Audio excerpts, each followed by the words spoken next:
அது மாத்திரமல்ல, எல்டோ நம்முடைய வாழ்க்கையிலே நன்மையை படைக்கிற தேவனாய் அவர் இருக்கிறார். நன்மையை மாத்திரம் அவர் படைக்கிறார் என்று சத்தியவேதம் தெளிவாய் சொல்லுகிறது. திருப்பிக் கொள்வோம். ஆதியாகமம் 1ஆம் அதிகாரம். ஆதியாகமம் 1ஆம் அதிகாரம். கர்த்தர் ஆதியாகமத்திலே அநேக காரியங்களை படைத்தார் என்று நாம் பார்க்கிறோம். எல்லாவற்றையும் படைத்து விட்டு கர்த்தர் சொன்னாரு, நல்லது என்று. என்னது நல்லது என்று? வாசிப்போம் 1ஆம் அதிகாரத்திலே 4ஆம் வசனத்தை. வெளிச்சம் நல்லது என்று தேவன் கண்டார், வெளிச்சத்தையும் இருளையும் தேவன் வெவ்வேறாக பிரித்தார். வெளிச்சம் நல்லது என்று தேவன் கண்டார். 10வது வசனத்தை வாசிப்போம். தேவன் வெட்டாந்தரைக்கு பூமி என்றும் சேர்ந்த ஜலத்துக்கு சமுத்திரம் என்று பெயரிட்டார். தேவன் அது நல்லது என்று கண்டார். நல்லது என்று கண்டாரா, கெட்டது என்று கண்டாரா? நல்லது என்று கண்டார். 12ஆம் வசனம்.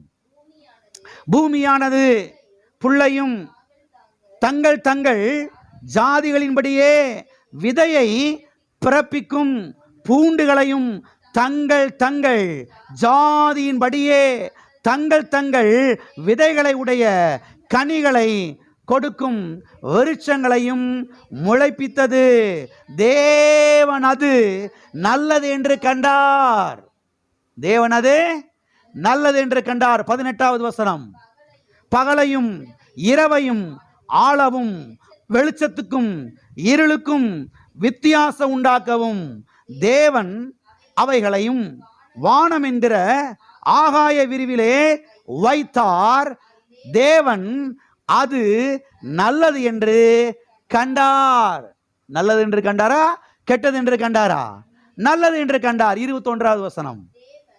தேவன் மகா மச்சங்களையும் ஜலத்தில் தங்கள் தங்கள் ஜாதியின்படியே திரளாய் ஜனிப்பிக்கப்பட்ட சகலவித நீர்வாழ் ஜந்துக்களையும் சிறகுள்ள ஜாதி ஜாதியான சகலவித பட்சிகளையும் சிருஷ்டித்தார்.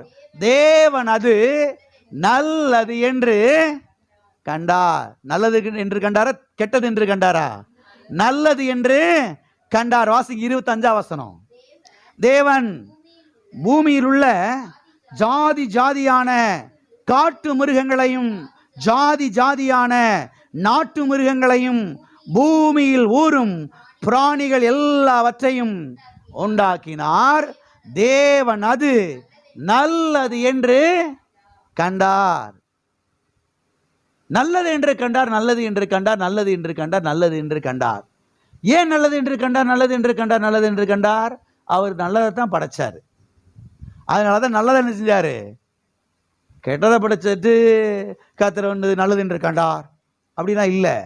நல்லதைத்தான் படைச்சாரு, அதனால தான் நல்லது என்று கண்டார். 31வது வசனம். அப்பொழுது தேவன் தாம் உண்டாக்கின எல்லாவற்றையும் பார்த்தார். அது மிகவும் நல்லதாயிருந்தது. சாயங்காலமும் விடியற்காலமும் ஆகி 6ஆம் நாள் ஆயிற்று. அப்பொழுது தேவன் தாம் உண்டாக்கின எத்தனையை பார்த்தாரு? எத்தனையை பார்த்தாரு? எல்லாவற்றையும் பார்த்தாரு. எங்கேயுமே தீமை ஒன்று கூட இல்லை. எல்லாத்தையும் பார்க்கிறாரு, எல்லாவற்றையும் பார்க்கிறாரு. வானத்தை பார்க்கிறார், பூமியை பார்க்கிறார், சமுத்திரத்தை பார்க்கிறார், காடை பார்க்கிறார், எல்லாவற்றையும் பார்க்கிறாரு. எங்கேயுமே என்ன இல்லை? ஒரு தீமை கூட இல்லை. அது மிகவும் நன்றாய் இருந்தது என்று சிதா தேவன் கண்டார். மிகவும் நன்றாய் இருந்தது. எனவே இந்த வேத பகுதியிலே மட்டும் 7 இடங்களிலே எழுதப்பட்டிருக்கிறது நல்லது என்று கண்டார், நல்லது என்று கண்டார், நல்லது என்று கண்டார் என்று. எனவே எல்டோ நல்லதை தவிர வேற எதையும் படைக்கிறது இல்லை என்பதை சத்தியவேதத்திலிருந்து நாம் கற்றுக்கொள்ள வேண்டும்.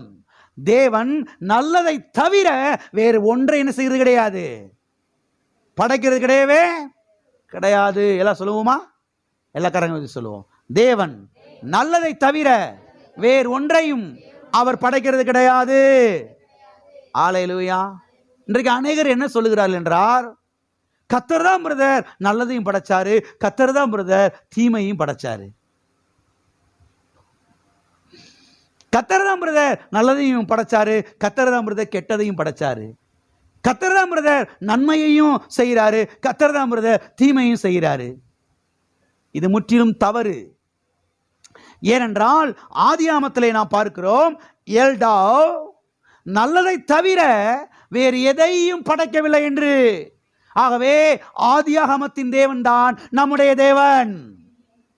ஆமென். எல்லாரும் சொல்லுவோம், ஆதியாகமத்தின் தேவன் தான் என்னுடைய தேவன், அவர் நல்ல தேவன். ஆமென். ஆதியாகமத்தின் தேவன் எப்படிப்பட்ட தேவன்? நல்ல தேவன். ஹல்லேலூயா. சரி, விஷயத்துக்கு வருவோம். கர்த்தர் எல்டாவ் நல்லதையே படைத்தார் என்று ஆதியாகமத்தில் இப்பொழுது நாம் வாசித்தோம் அல்லவா, நாம் பார்க்கிறோம் அல்லவா. நல்லதை படைத்தார், நல்லது என்று கண்டார், நல்லது என்று கண்டார், நல்லது என்று கண்டார், நல்லது என்று கண்டார், எல்லாவற்றையும் நல்லதாகவே படைத்தார்.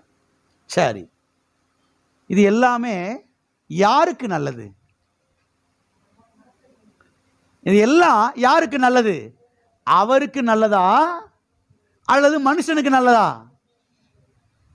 சூரியன் மனுஷனுக்கு நல்லது, சந்திரன் மனுஷனுக்கு நல்லது, மரங்கள் மனுஷனுக்கு நல்லது, மிருகங்கள் மனுஷனுக்கு நல்லது, பறவைகள் மனுஷனுக்கு நல்லது, செடி கொடிகள் மனுஷனுக்கு நல்லது, பழங்கள் மனுஷனுக்கு நல்லது, கீரைகள் மனுஷனுக்கு நல்லது, பருப்பு வகைகள் மனுஷனுக்கு நல்லது, எல்லாமே மனுஷனுக்கு நல்லது.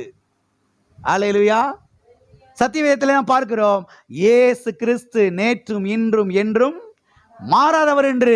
எனவே எல்டாவ் அன்றைக்கும் சரி, இன்றைக்கும் சரி, என்றைக்கும் சரி, அவர் நல்லதை மாத்திரம் மனிதனுக்காக படைக்கிறவராயிருக்கிறார்.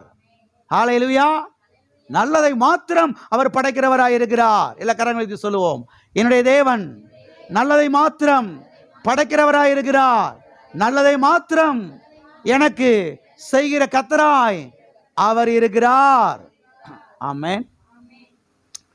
சரி, ஆதியாகமம் 1ஆம் அதிகாரத்திலே மட்டும் 7 இடங்களிலே எழுதப்பட்டிருக்கிறது, அப்படித்தானே? நல்லது என்று கண்டார், நல்லது என்று கண்டார், நல்லது என்று கண்டார். ஏன் ஒரு இடத்துல எழுதினா போதாதா? பதில் சொல்லுங்க. நல்லது என்று கண்டார், நல்லது என்று கண்டார், நல்லது என்று கண்டார்னு சொல்லி 7 இடத்துல எழுதப்பட்டிருக்கிறது. ஏன் ஒரு இடத்துல எழுதினா போதாதா?